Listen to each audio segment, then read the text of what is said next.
Another episode of Love Well by Doing Good. I am Sandy Corrigan, your host, and I'm going to start off by asking you if you listened last week, and if you didn't, this is still the question: what did love look like last week? And so you can just be thinking about that, because Liesel and I are going to talk about that in her life and her business today, because she is my guest. And I'm going to tell you a little bit about, well, I'm going to read this bio, but I'm going to just tell you lots about her personally that I love. Liesel Larry Perez is a marketing executive turned healthcare trailblazer with over 20 years of experience building high growth brands. After witnessing firsthand how broken the mental health system was for families like hers, she co-founded Access Integrated Mental Health. She did that to create a better path forward. Armed with a high-tech background in AI and a bold vision, Liesel leads Access strategy, brand, and growth efforts, driving innovation in insurance-covered mental health care. And under her leadership, Access has become one of Colorado's fastest-growing women-owned businesses, woo! And a champion for mental health access and equity. And Liesel has won, umpteen numbers of awards. But anyway, thanks, Liesel, for being here early in the morning. Oh, I would see you any hour of the day. So Liesel and I met on Facebook, believe it or not. I was actually in LA helping my daughter and son-in-law move into their apartment. And I took a break from all the unpacking and looked at my Facebook, kind of scrolling through Facebook. And in a group that we were in, Liesel had posted that she was looking for a place for her team to come and do equine experiential coaching learning. I'm not a therapist, so I don't call it therapy, but it's kind of like that. And so I popped on and commented, and she said, "Can you talk now?" So we talked right away, because she is a woman of action. And it was like love at first sight. I just loved meeting her on the phone. And in fact, her team did come out, and they're coming out again this year. And it was so much fun.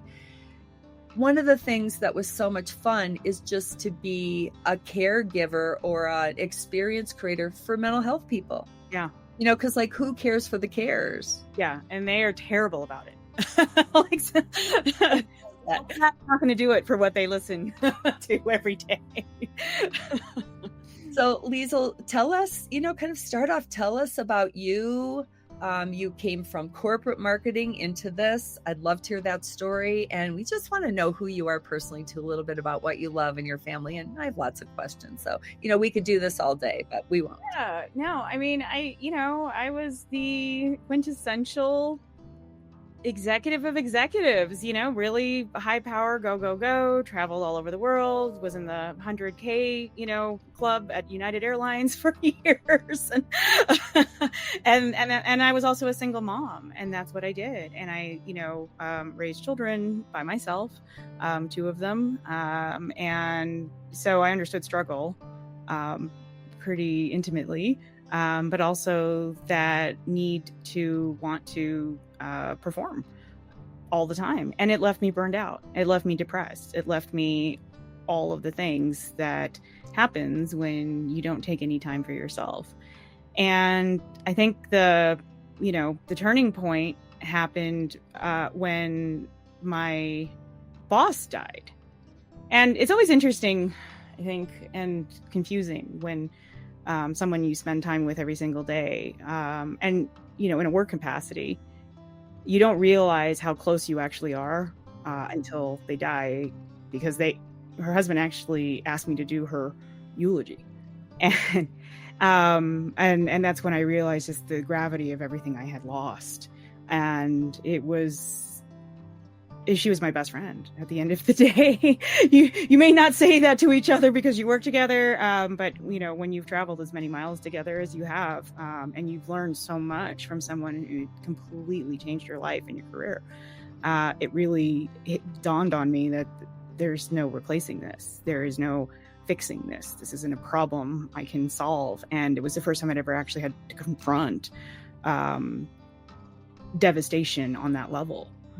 And so my husband had wanted to start his, our own business. So we had started Access Integrated Mental Health. And I wasn't really involved in the early years because I was cheerfully pretending that my career was fine.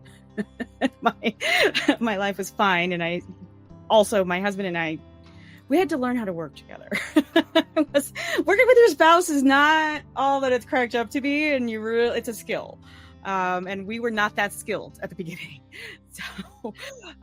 So that's how I ended up, sort of going from marketing to mental health sort of by accident through my husband. But then when I became a patient, that's when it suddenly dawned on me that this lived experience I have could be really valuable and healing for myself to be able to see other people get to the other side of what's possible.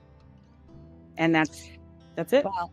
I want to go back to that story you told about your boss. And ask you, what kind of impact? I mean, you talked a little bit about it, but like, what was that like a turning point in terms of like even figuring out your own life, or like what was happening for you during that time other than, you really lost that best friend and the direction from that leader, but what was going on inside for you? I was already burned out, I think, at that point, as all executives are, right? When you travel to Europe, 4 times a year, plus California, plus all of the places I was, plus doing all of the work, plus working, 80 hours a week. And so I was already burned out. But you do that out of loyalty and out of, it was actually kind of fun, too, if I'm going to be perfectly honest. There's mixed feelings for everything in my life, I think. But what was going on for me, I mean, when she died, was just, I just, everything stopped. And nothing really mattered at that point. And in fact, and I think, God bless my company at the time. They knew that this is not ever going to be okay. And they actually just, I think they're like, well, do whatever you want. Let us know when you might be coming back. And actually the last thing I worked on was her memorial video. Wow. And that was what, and then I quit after that. And it was, there was, and they understood. There was no, trying to do anything about it really. So was the timing that then you left that job? Yeah. Shortly after that was one of the catalysts to be able to do that. And then how long before then you decided, oh, I really need to take care of myself and I need somebody? Oh yeah, no. That still didn't happen for another 3 years. Oh wow. Okay. Yeah, I know. Like, learn from my mistakes, everyone. This is the moral of this entire podcast. But for all of us, it just sometimes it just takes a while. I honestly thought I would work through this. It's gonna be fine. Like, if I just like throw myself into work, it'll be. Oh yeah.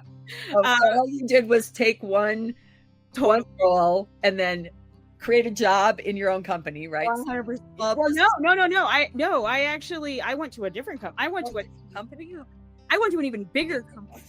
Yeah, because I thought, but okay. In fairness to me, I wanted to take time off. They offered me a job where because I was managing like a quarter of that marketing team. I had like 25 people in that company.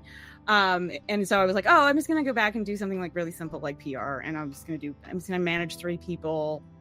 Really easy, same amount of money, bigger company. Maybe I'll learn something, but it'll be a nice little step back. I don't have to be the head of anything really. You can just be like a contributor and manager, middle manager kind of type. So I thought it would be easier. And I walked in on my first day and looked around the room because they were doing this whole sort of sales kickoff, and I was, meeting everybody. And I looked around like, yeah, you're going to be in charge of this, and you're going to be in charge of that, and I'm going to be in charge of this. And I'm like, okay, well, but how many people are in that, group? I found out on the first day that I was going to be managing 67 people. My org was 67 people. And I actually think this is one of the things that is really super unethical. It's just that people, you get asked to do one job, you negotiate a salary for one job, and then you end up doing something else. And, it is really, I think there should be more laws around that, because I really think that is one of the worst things that anyone can ever do to, especially somebody who's in my position, who was already devastated. And now I have even more stress than I had before. So how long was it then till you and Chris started your company? It was started at the same time because, again, life wasn't fun enough. We were also starting a new company. I mean, honestly, I'd never expected, Peggy to die. Right. We had set that in motion, the year before, and then we had started that company, Access, in I think October of 2019, and she died in November. So everything was already in play by that point. So Chris had went and started, he had been by himself doing everything. And then, I was the breadwinner at that point. Mm-hmm. So I had to take the job. But also I was thinking I was taking a different job than the one I actually took. Yeah. So I was going to ask you, did you even sleep for those? No, because the timeline, we're talking about 2019. So February 2020 is when we all went home. Wow. So not only did I start a new company with a $2 billion company with 67 people that I didn't know I was going to have, I also had to start doing everything for crisis communications, internal communications, external communications, investor relations, brand, creative content for during COVID. And it's a big company. So, we had 25 deaths. That's a lot of communications that have to go around. And I had my own grief, my own employee stuff going on, that I was still like, I got it together. I am a professional. I am going to get through this. Professional. No one is going to see me crack under this pressure. Oh no, because I am, I've been through harder things. And so, yeah, it was that entire year was a blur. Also because COVID regulations, it was an international company, and I had been in international marketing my whole career. And so when COVID was happening, different call centers and different countries had different regulations about what you could and could not do. So there was a 6 a.m. call every morning where all of the teams would get together and talk about, this is what's going on in this part of the world. This is what we need for this country because of these regulations. And then it was, and so on and so forth. It's actually eye-opening because how COVID was handled around the world. I had I bet, bird's eye view because I was having to, deliver all the communications and messaging around it. And, there were strikes in some countries, and you have to deal with that and the press around that. And then it was just very, so yeah, 6 a.m., 10 p.m. every night, on calls, all day long, trying to produce, in a job that you never wanted or never even. And how long did you do that? That was about 14 months. And that's when I finally kind of just cracked. And at that point, Chris was chasing me around the house with like an IV ketamine bag. And I need you to do this for me, Liesel, not you, me. You're driving me crazy. That's my husband. I mean, honestly, he's put up with a lot. But that's basic. I mean, and mind you, I'd never been on an antidepressant. That's, in my head, subconsciously, deep down inside, although I would never say this out loud, it's like, that is for non-leaders. That's I was gonna ask you, because we talk about that stigma, and we can talk about that, in Colorado and in the world, that there's just something wrong with us. There's just something so broken if we have to, go to a therapist or take a depressant or something else. So you were one of those people yourself? I mean, I had gone to therapy, so I thought I was good. Right. In fairness, it's not like I didn't believe in mental health. It's not like I didn't. I just thought that somehow I was special. I don't know why. But I love that. All the people listening out there that feel you're special, listen to her. Yeah. Like you can only be that young and dumb once, right? So I don't know what I thought, honestly, but I mean, in fairness as well, when you're depressed and severely depressed, and it's like a mild form of brain damage. So I had reasons. Yeah. I remember there was a time in my life, and I think I was reading Walter Cronkite's daughter's book about depression. And she described it as this black dog that's kind of always sitting like next to you in this big hole that you have to climb out of. And she described it so beautifully because it's so hard to tell people, because you look fine, right? You look fine on the outside, and you don't know how to tell people that you're in this dark place and you can't find the light, you know? And the hard part, I think, for me was like, I did have to do it. Like, yes, we have help and therapists in medicine, but there was a piece of me that I thought, I have to do this climb. Yeah. Nobody's really pulling me out. You know, I've got to really climb out of this ladder and choose to do it. And I think there's a real, there's certainly an acceleration for that if you have a really good therapist and, you know, a support system and good medicine, better life through pharmaceuticals, the right ones. I mean, listen, in my case, ketamine saved my life. I mean, and probably. So talk about that a little bit, because people don't understand. They hear ketamine and they think of like the 70s, or, you know. Yeah. I mean, I'm experience it safer now. So yeah. But tell us how that's being used. So back up a little bit though, and just tell us a little bit about your business now. And then, you know, tell us about some of the services, because you guys are really innovating. And also tell us what's going on in the mental health. I know I just threw a lot at you, just, you know. So Access Integrated Mental Health started. Actually, it wasn't even for me. It was for my daughter, because when my daughter got diagnosed with ADHD and anxiety, she was 13 at the time. And I'm like, okay, great. So that was my first time ever really. I mean, I had a therapist. I'd seen a therapist, especially when I was getting divorced. But that was my extent of knowledge of mental health. I didn't even really truly understand the difference between a psychotherapist and a psychologist and a psychiatrist. And so I was like, okay, great. So, you know, the therapist was like, listen, I think you need to get her tested. There's some stuff here that, you know, is we can't really help with. And so here's a referral and good luck. And I'm like, okay, great. I had to figure out if insurance covered it and how much it cost and et cetera, et cetera. So we finally got her in to see a psychologist. It was like a 6-month wait list or something like that. She finally went to go see the psychologist. And they said, okay, yeah, she's got ADHD and anxiety. And I said, okay, great. So when do we come back? And she was like, you don't come back. I'm like, what? Well, what do we do then? She's like, well, you go to your pediatrician and then they'll give you meds.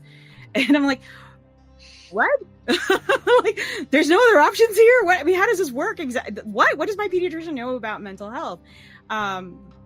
She maybe had like a week of training in mental health, but not really anything else outside of that.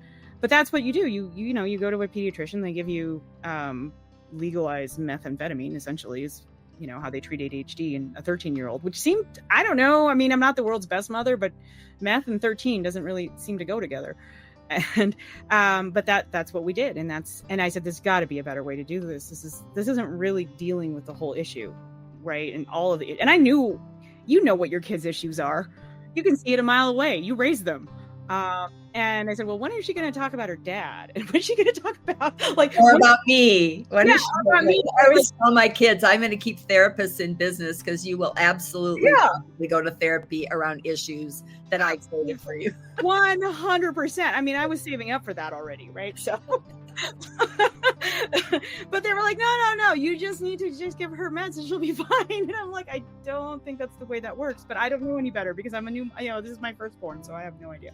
Anyway, and that's actually when my husband, by the time my husband came around, I was like, I have this opportunity to open up a ketamine clinic, because he was an anesthesiologist, or nurse anesthesiologist. I said, fine, you want to do this? It makes you happy. I'll support you. Let's do this. Right. And so that's how we started the business. And, you know, as we did this bit, as the years have gone by, it's been 5 years now since we first opened our doors and first treated our first ketamine patients. And originally all we were doing were infusions. And what we noticed over and over again was like, people would only do infusions when they could afford it, because it was all cash pay. I mean, it was like $600 a treatment. And it helped, but the problem with ketamine is that it doesn't last, and the effects are and it also depends on the severity of depression that you're dealing with. Depression is the spectrum.